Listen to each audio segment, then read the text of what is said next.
Welcome to another Smashing Pistons video, and today you might see this car here to my left, which is to your right, but it's my left. You might recognise it. It is indeed Hope, but Hope has gone through somewhat of a transformation since we last drove her. So today Matt has kindly offered to let me drive Hope round and do another review on her. Because it is still Year of the Streetwise. If nobody's noticed, it's definitely still Year of the Streetwise. So yes, let's have a look.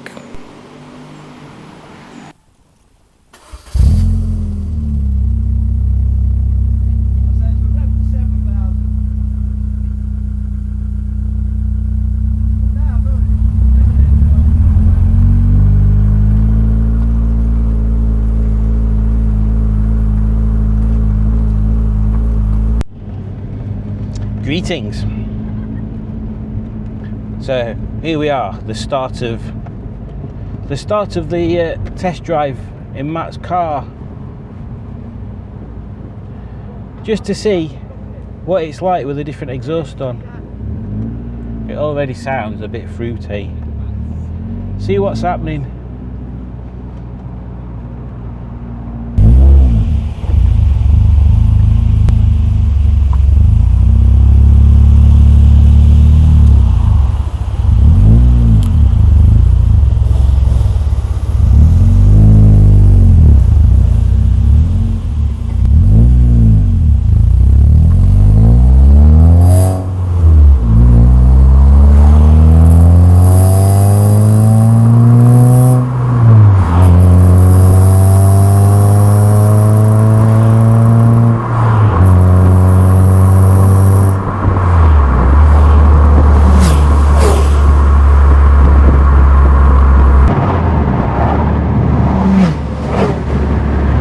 So here we are, driving along in, I'll put the window up.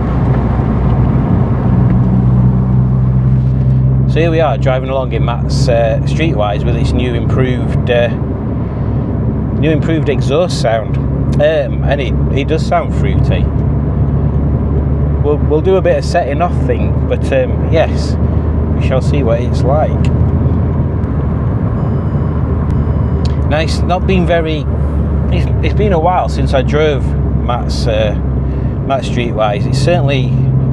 I've certainly driven Gen Z more than I've driven this, and Gen Z is the 1.6, so it'll be interesting to feel how different this feels to Gen Z.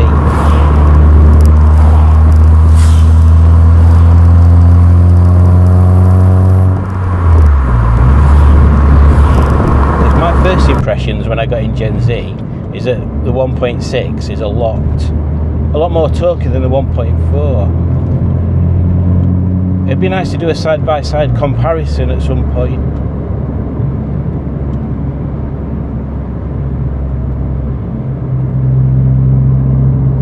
So we're doing 40, and I can hear the exhaust burbling along.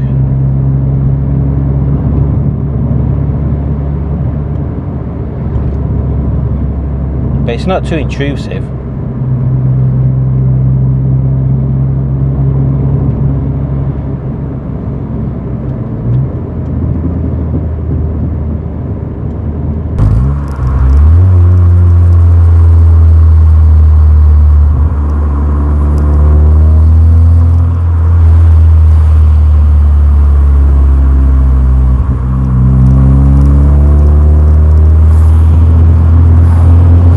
Sounds meatier than it did before.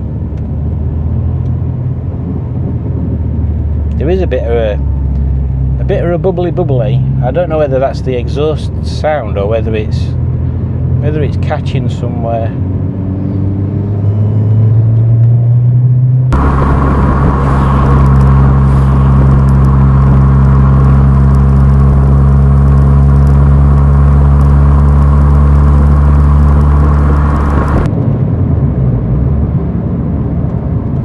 Yeah, it's not intrusive, it's not massively loud inside. It does sound nice from the outside. Hopefully that camera that's stuck on back recording sound is actually capturing the sound and not just wind noise, which is a technique I need to perfect outside sound recordings.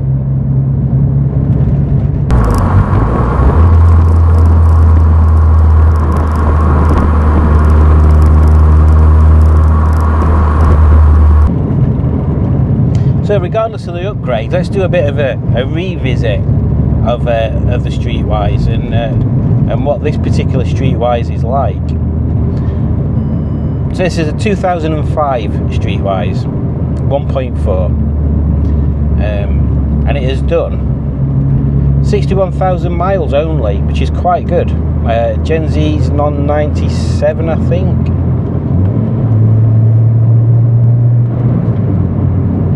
Oh, I wish this guy in this Bentley would get a move on. Yeah, so this has done about 2/3 of the mileage that Gen Z's done, and it feels a lot tighter, to be honest. The clutch certainly feels a lot different. The power steering in Gen Z is a lot lighter than this. This has got more feel to it. I don't know if it's the difference in the size of the wheels that makes that difference. I'm not sure. I wouldn't have thought it'd make this much difference. I think it's just probably a better setup. I don't think it'll be exactly the same. I'm trying to think if Hope had this nice blue headline in him before when we did a review. I can't remember. But if she didn't, this is a new edition. It's very nice. It's very contrasty. Gives me a good idea of what it'll look like if I do a different coloured headline in Gen Z. So let's do 40 to 50 in third.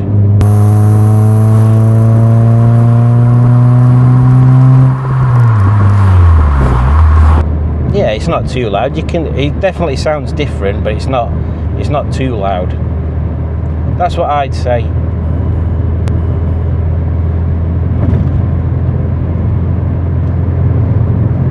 Trying to think what else Hope's had on her.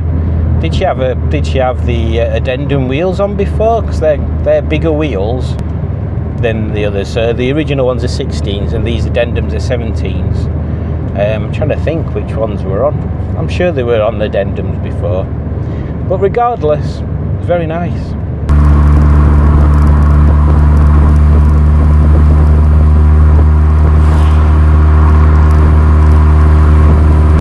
Gulf petrol station, you don't see them very often. Oh, and there's a little Austin A35 in there. I knew which one it were. Larger rear windscreen.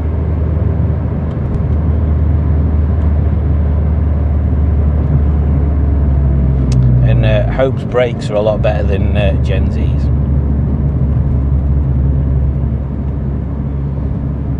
In fact, this will be more of a Gen Z, so a Rover 200 versus later Streetwise video.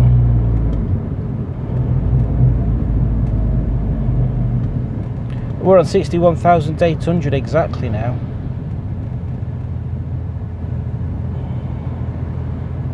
I'm trying to think of somewhere to turn around. Oh, that's even worse.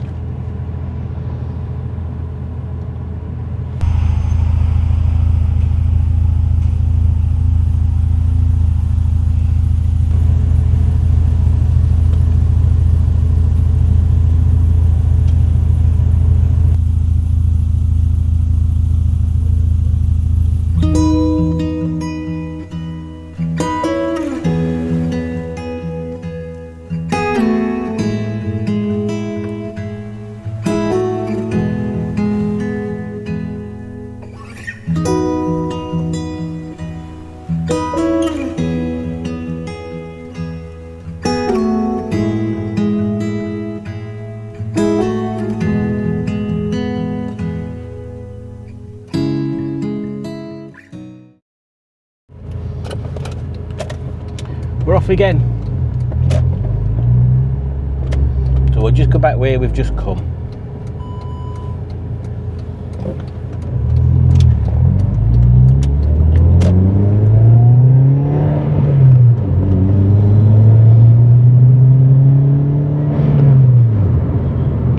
So I don't like revving other people's cars too much. There is a bit of a, and I can't tell whether it's a pop or not. We'll look back on the other footage, because we'll be able to tell if it's a pop or a knock. But yes, I think this exhaust, going back to the exhaust again, has been a good addition, Matt. I believe it's a straight through pipe, as in it's all stainless steel. It's not just a stainless steel tip. It's a full system, so yeah, it's been good. It does feel like a knock, that. We'll have to have a look. But yeah, it's very characterful. So how is this compared to the 200? Well, they say it definitely feels a lot tighter. The power steering's not a lot heavier. It's just heavier.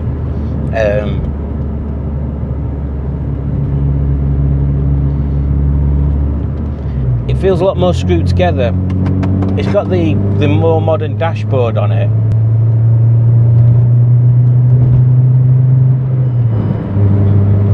Which I like the look of, but it's more plasticky than the other one. So style wise, it's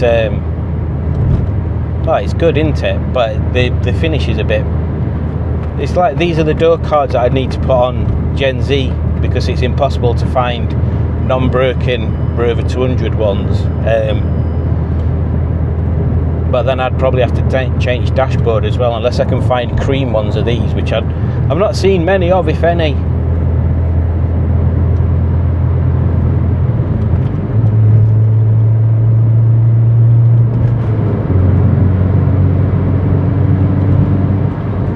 She handles differently to Gen Z. Gen Z is lowered.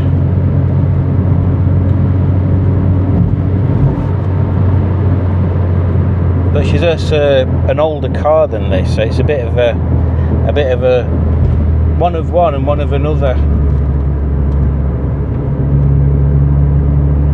We'll have to get Matt to drive Gen Z and see what he thinks. So yeah, outside I don't think anything's changed apart from the exhaust. So looks wise, spot on. It's a nice looking Streetwise. He's got the light guards on the front and the back. He's got the nice exhaust tip now. He's got the spoiler. He's got this. Oh, and then we move to interior. So he's got this nice bright blue headline in. Yeah, it's a nice looking car. I like these newer dash. Oh, and he put the Audi, the posher Audi air vents on as well, which you'll see on the inside shots. So it's a nice looking car. It sounds good. It feels good. It looks good. It's a nice Streetwise. Performance is where if it was gonna score low marks, it's for a 1.4, it's cracking. The K series is a cracking engine. Even the 1.4s punch way above the weight that they should be. Because the light, they're well engineered. They're a really good engine. That's why Lotus chose them for the Elise. Yeah, and you'll find K series and a load of different stuff. So they're very versatile as well.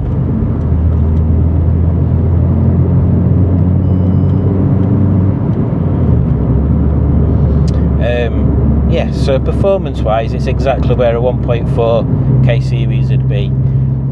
If she was a diesel one like Penny, or like Emily, my ZS, you'd find that she pulls a lot harder. But she's a 1.4 K series, and that's perfectly fine.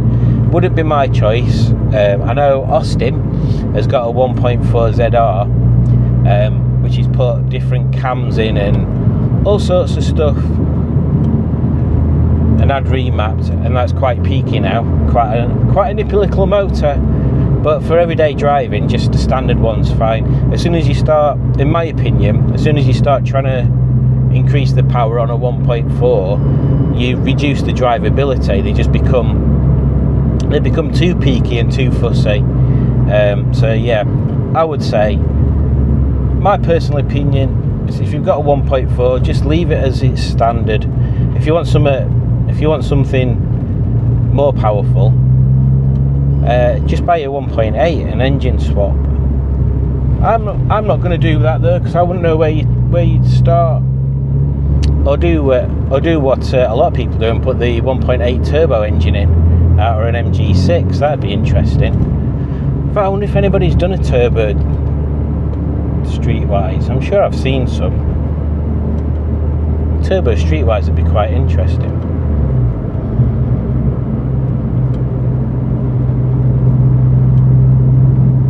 It seems to be, this is my conclusion, forget score. We don't do scores on this channel. Idiot. My conclusion, even more of an idiot. My conclusion is, what are you doing? My conclusion is, it's a perfectly adequate Streetwise, and every addition that Matt makes to it makes it even better. So I would say it is one of the best, if not the best, Streetwise 1.4s around at the moment. Like every old MG Rover product, there's bits and pieces that need doing, but that's what happens when you own older Rover and MG cars. Don't forget, this one's 2005, so it's nearly 20 years old as it is. So you've got to expect a few little flaws. This road seems to be full of numpties on motorbikes that don't know how to be safe. Honestly, one day I feel we're gonna drive down here and there's gonna be a motorbike in a tree, because people just don't seem to give respect to the road. But that's me faffing about, moaning about people.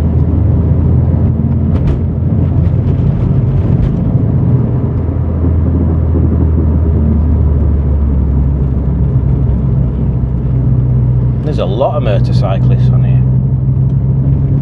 So we're nearly in the end now, so thank you for watching. Don't forget to click like and subscribe, leave a comment, share with your friends, share with your enemies, and also become a channel member. It's very cheap. You don't have to sell a kidney to be a channel member, and you get some pretty cool perks. Bye.